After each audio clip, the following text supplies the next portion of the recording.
So hello friends, first of all I would like to greet you very good morning.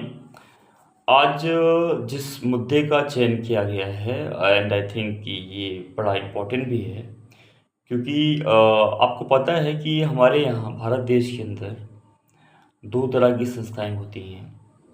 एक संवैधानिक, नाम से ये स्पष्ट है, ऐसी संस्थाएं जिनका विवरण या जिनके विषय में हमारे संविधान में स्पष्ट रूप से उल्लेख किया गया है, जैसे वित्त आयोग का निर्वाचन आयोग।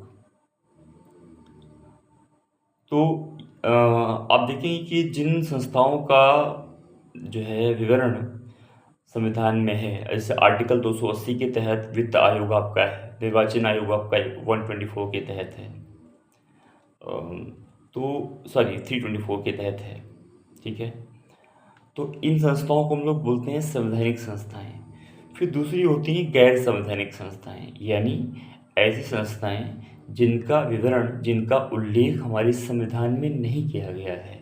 पर मैं आपको आपकी जानकारी के लिए बता दूं, गैर संवैधानिक संस्थाएं भी दो तरह की होती हैं। एक को हम बोलते हैं सांविधिक और एक को हम बोलते हैं गैर सांविधिक।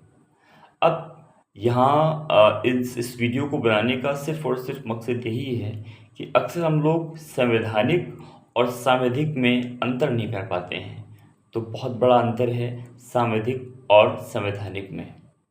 जैसे मैंने पहले ही कहा कि संवैधानिक का मतलब है जिसका विवरण संविधान में हो, जबकि सांविधिक का मतलब है कि जिसका विवरण संविधान में ना हो, जबकि संसद कोई कानून बनाकर, ध्यान रखना है, संसद कानून बनाकर संस्था का सृजन करे तो उसको हम बोलते हैं सांविधिक संस्थाएं, ठीक है। जब जैसे आपका मानवाधिकार आयोग, संसद ने एक कानून बनाया और उसी मानवाधिकार आयोग का गठन किया गया, ठीक है।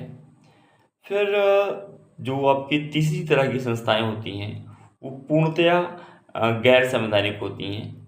तो जिनका निर्माण कार्यपालिका कुछ एक नियम बनाकर, कार्यपालिका एक प्रस्ताव पारित करके जिनका निर्माण करती है, उनको हम लोग बोलते हैं पूर्णतया गैर संवैधानिक संस्थाएं।